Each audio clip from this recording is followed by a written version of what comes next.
And this is being driven by an LFO, so if we increase the LFO speed,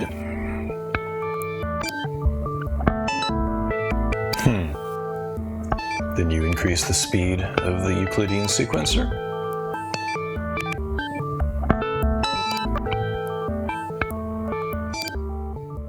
Hi, this is Andre.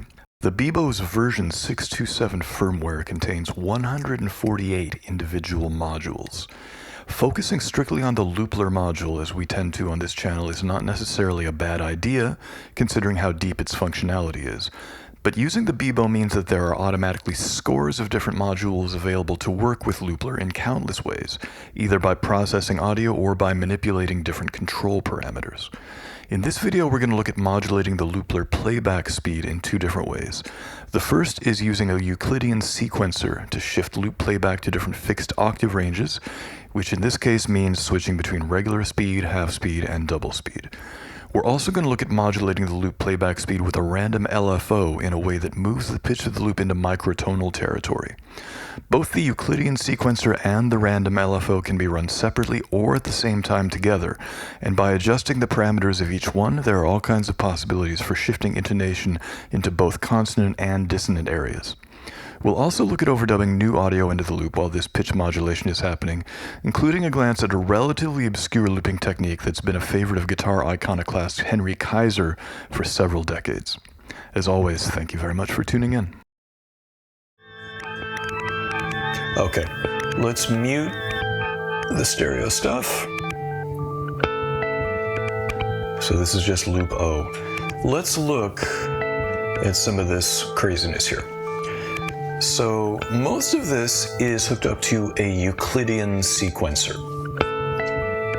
And I'm not going to embarrass myself and everybody else watching this by trying to explain what a Euclidean sequencer is. You can Google it.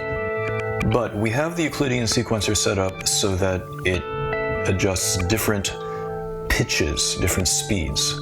And it is driven by an LFO, so I'm going to turn the LFO on. Right now, nothing is active in the Euclidean sequencer, so we're going to turn this on. This first blue one is connected to the half speed control. And as you can hear, we've gone into half speed. Now, this middle column is regular speed. And now you can hear we're bouncing between half speed and regular speed. And because track 1 and track 2 are different step lengths, that means that they're overlapping with each other. If you want to get something a little more consonant sounding, let's put steps to 4. Let's put beats to 2. And right now you can see they're lined up at the same point. We're going to shift one of them over so they're not happening at the same time.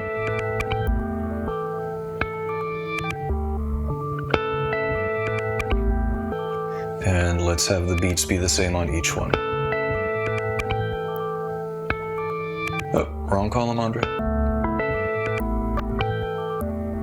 There we go, 1, 2, 3, 4. So now it's changing pitch, being triggered by those steps in the sequencer. Let's go to loop coming in.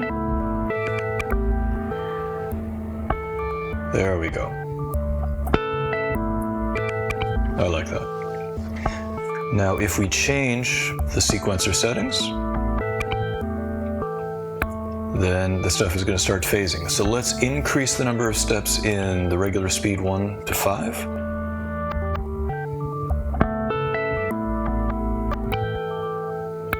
And you can hear now it's a lot more amorphous.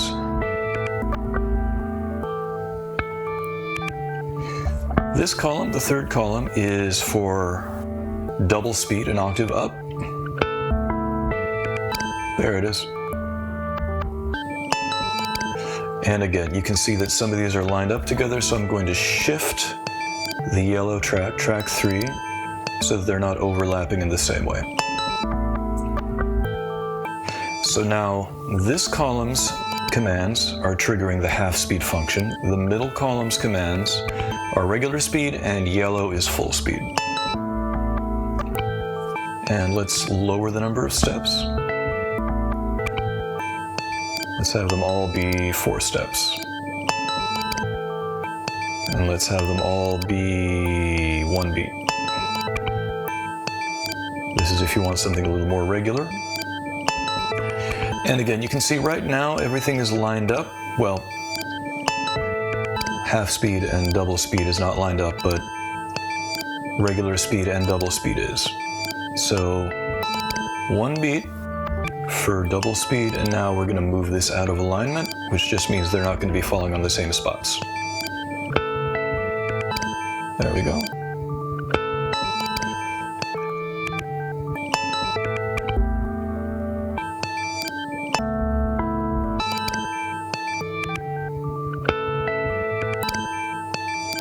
There we go.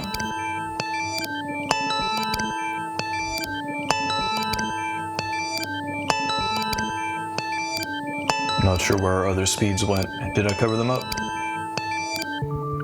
I guess so.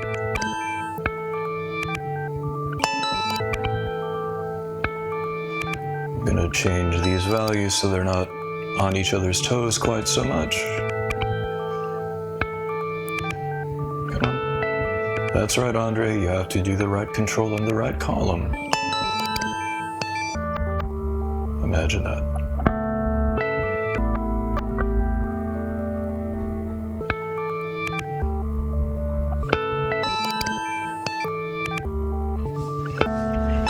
And again, this is being driven by an LFO, so if we increase the LFO speed,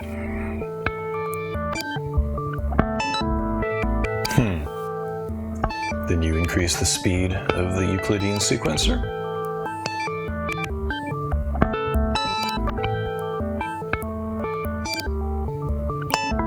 I like that. Slow down a wee bit.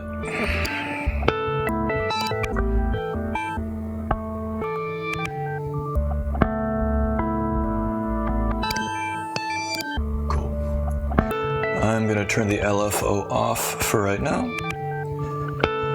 because now we're going to use a different LFO that is also connected to the speed control, but this one is not quantized to half speed, full speed, or double speed.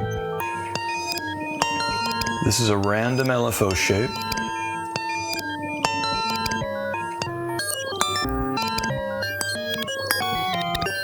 As you can see, it's not going to straight integer values. That means that it's going to be microtonal. So if I play some stuff on the guitar, I'm not going to overdub just yet. You can hear some of that sounds really crunchy and out of tune, because we're randomly going to different rates that are not quantized to 12-tone equal temperament. Whew.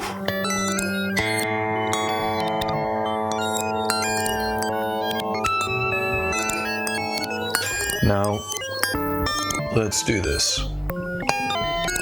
We're gonna slow the microtonal LFO down a bit. And now we're gonna launch the Euclidean sequencer again. So now we have 2 different pitch modulation things happening.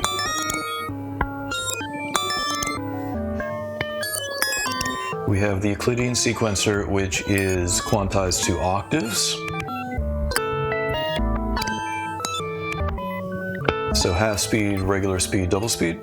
And then we have this secondary LFO that is not quantized to octaves. So if I just play a note for reference, you can hear some of that's in tune when it's going to the regular integer values, double, half, and full. And then there's some stuff that's a little out of tune because the microtonal LFO is moving it to random values that are outside octaves. Whew. If we turn off the LFO, maybe I'm a little out of tune. Let's see. No, I'm okay. That's a little something.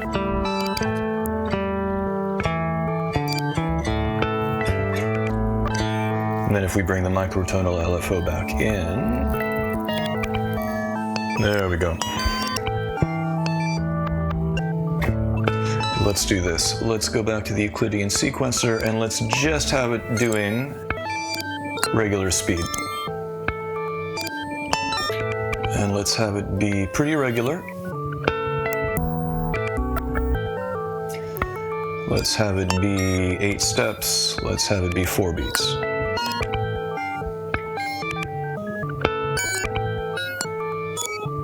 So now it's alternating between lots of weird microtonal things. Let's increase the tempo on that some more. And then jumping back to full speed.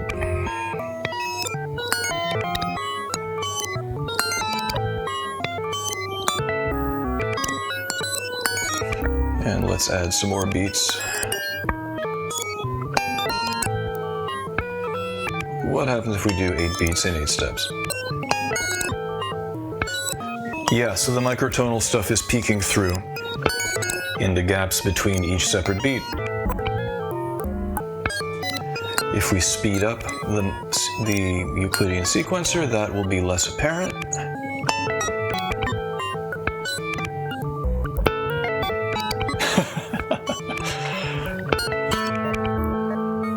Yeah, so just a little spice around the edges.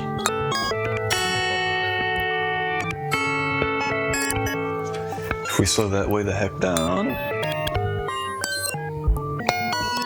now it's very spicy.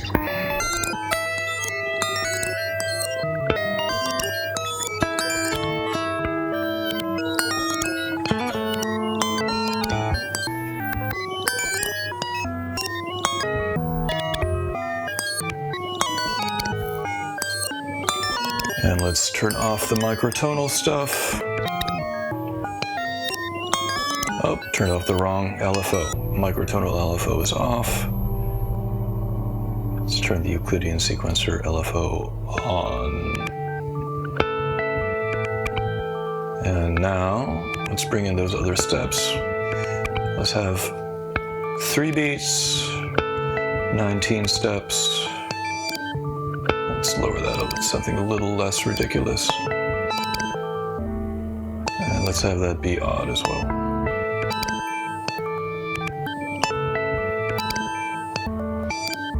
And let's get rid of full speed.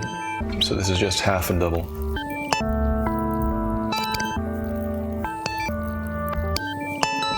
And again, let's crank up the tempo on this.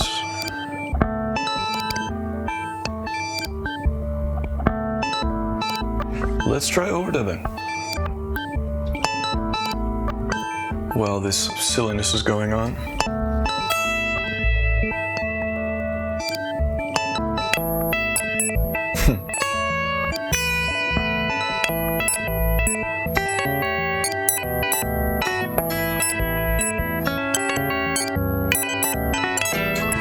Let's try bringing feedback down.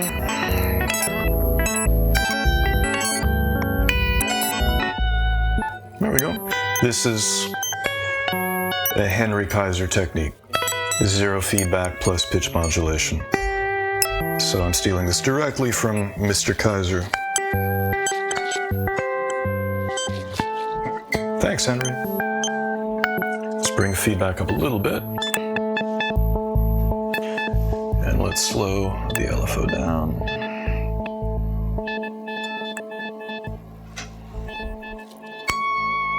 Feedback back up to 100%.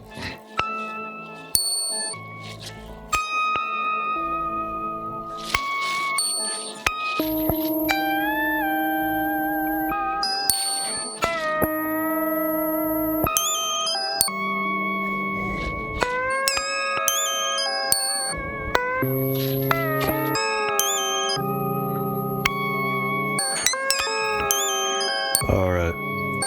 And some of those overdubs should have been written in destructively. In other words, if we turn off the Euclidean sequencer,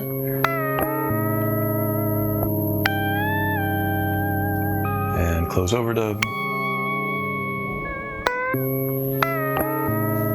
you can hear a few of the overdubs jump in the middle of them. Not as many as I would have thought, TBH. What's our current rate? All right, so we're at half speed. Let's go to full speed.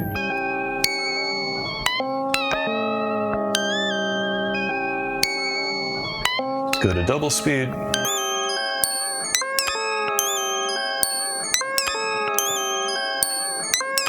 Let's turn the sequencer back on.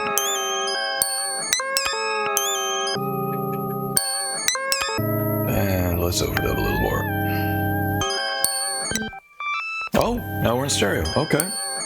That was cool.